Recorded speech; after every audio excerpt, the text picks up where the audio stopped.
Shabbat Shalom, notre Pachat cette semaine, Pachat Bo, on est aussi Bezrat Hashem avant Yud Shvat, le jour que le rabbi est devenu rabbi et le beau-père du rabbi, Rabbi Yosef Yitzhak et Niftar. On va parler du sujet de cette paracha, une paracha que Baruch Hashem, c'est une paracha que les changements commencent à revenir, les belles choses. On a passé les parachutes au début, c'était très dur. Au début, c'était Yosef qui était le patron de tout l'Égypte. Tout était parfait. Après ça, ils étaient des esclaves. La semaine dernière, Baruch Hashem, la paracha devient encore meilleure. Comment il les plaît. Mais là, c'est une paracha magnifique. Là, c'est la belle paracha. Comment les beaux et le paro, c'est les trois plaies qui restent. Et comment les Bnei Israël sortent. Je veux parler de deux sujets. Premier sujet, comment avant qu'ils sortent, et au sort de mitzvot.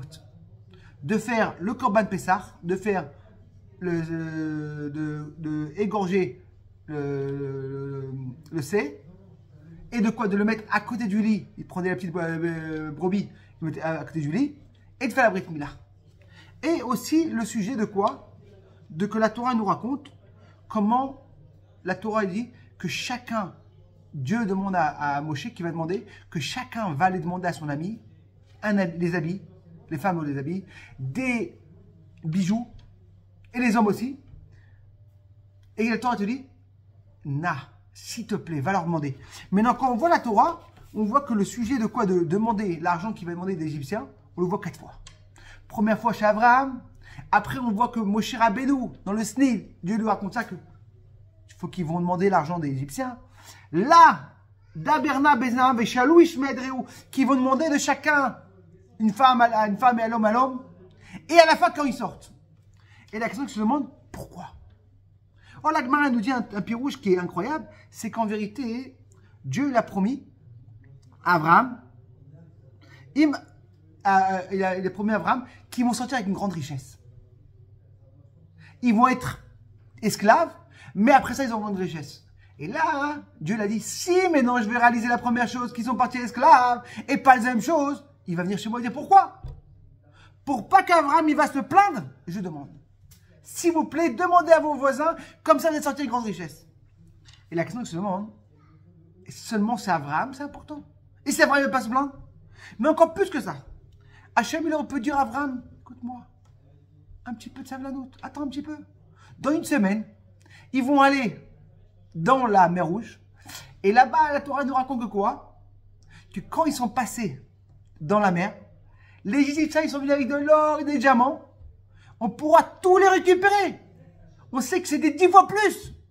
Alors pourquoi c'était obligé de maintenant demander maintenant avant qu'ils sortent? Alors de ça, je dis un truc incroyable. Il dit en vérité, Hachem, il voulait remonter le moral, d'arranger l'âme des Bnei Israël. Comme maintenant une personne qui était esclave tous les années, et il va regarder à son patron, il dit, écoute-moi, je veux que tu donnes tout ton argent, ton or, tes beaux habits, ton costume, ta cravate.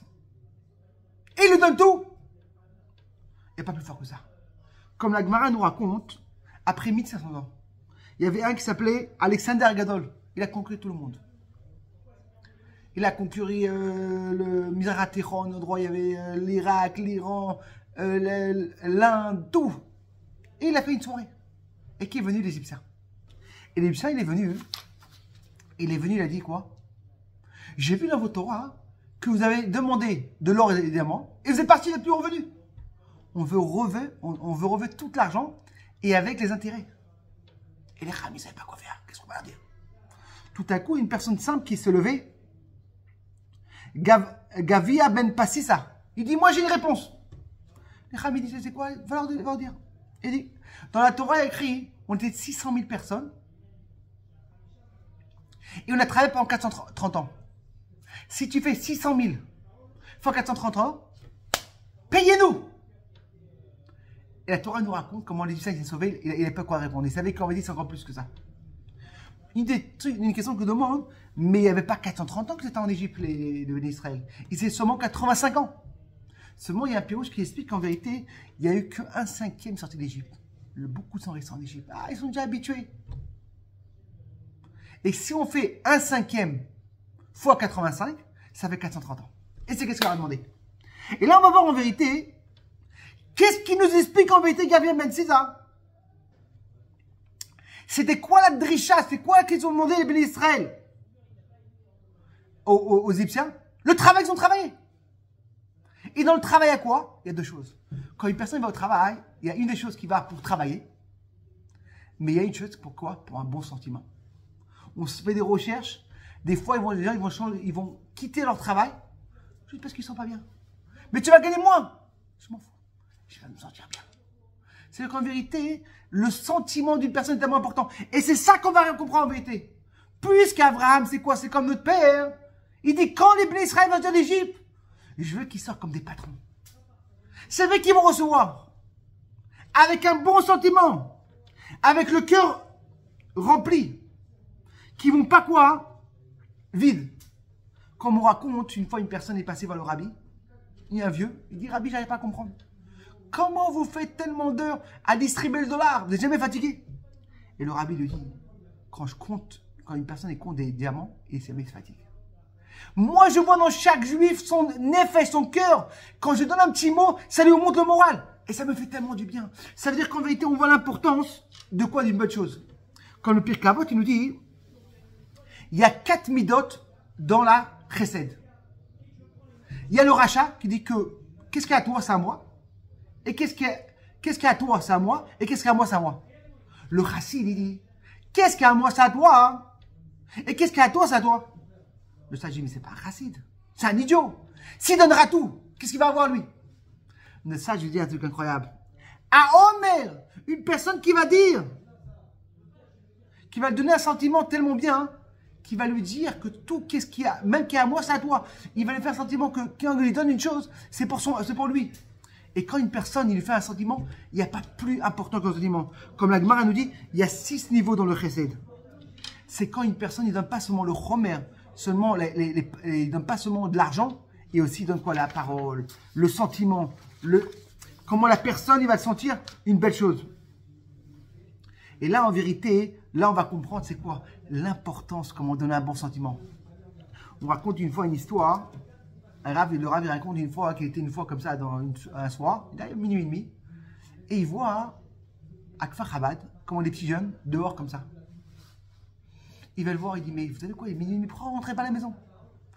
Et là, il lui dit, le jeune, mon père, il ne nous aime pas trop. Mon père, il m'aime pas. Et là, le Rav, il dit, mais c'est pas possible. Je vois que tu es bien habillé. Je vois que tu as une belle chemise. Tu as une nouvelle paire de chaussures. Comment tu peux dire ça? J'étais à ta bar mitzvah, une très belle bar mitzvah. Et là, l'enfant, il dit, mon père, il s'aime à soi-même. Et le Rav, il dit comme ça. Comment c'est important, des fois, on peut donner, on croit qu'on donne, mais on donne pour nous-mêmes. Est-ce que tu donnes pour l'autre? Est-ce que tu le remplis son effet? Que Bezrat Hashem, on aura toujours la force de remplir le nefesh d'une personne. Parce que des fois, l'âme, il est tellement important qu'on le remplit. Ah, j'ai donné! Mais comment tu as donné? Que Bezrat Hashem, qu'on doit toujours apprendre ça, de donner avec pas seulement. Et pour ça, les Égyptiens ont dit, Hashem dit, quand vous allez sortir, allez se demander. Et là, on va comprendre aussi pourquoi Hashem, avant qu'il sorte, il demande 2 mitzvot. La mitzvah de quoi? Du prendre la brebis devant le pied, devant le mur, c'est quoi? Devant le lit. C'est de se séparer du mal. Et la Brit Mila, c'est quoi? C'est faire du bien. Que chaque personne, pour commencer, et pour sortir d'Égypte, même si on est en Égypte, on est dans la Touma, première chose, sépare-toi du mal. Et après ça, fais une petite mitzvah. Et une petite mitzvah, Goret mitzvah, que Bezrat Hashem, le mérite de la Iloula, du Rabbi Yosef Yitzhak, et le jour que le Rabbi dit au Rabbi, qu'on sait que le Rabbi il a aimé chaque personne, qu'on va rajouter dans la hardo, de respecter chaque personne, et de comprendre, même si une personne n'a pas besoin, mais il a besoin d'un petit mot. Dans son effet, dans son âme. Et combien de personnes, c'est important, quand tu as une personne un mot le matin, un mot qu'il faut, tu le remontes. Ça peut être aussi à nos enfants, Bezrat Hashem. Une personne à une femme, à un homme à une femme. Quand ils arrivent, quand un mari à une femme, il dit un beau mot le matin, toute la journée est différente. Alors, Bezrat Hashem, on apprend ici comment c'est important de relever le nefesh. Qu'on aura un Shabbat Shalom, et Bezrat Hashem, qu'on aura Bezrat Hashem, Bekaromash, la Goula Bekaromash. Shabbat Shalom, et Tsurotovat. Alors, mes amis, une petite chose, un petit WhatsApp, un petit mot, et Bezrat Hashem, parce que vous savez, on aura la Goula Bekaromash. Shabbat Shalom.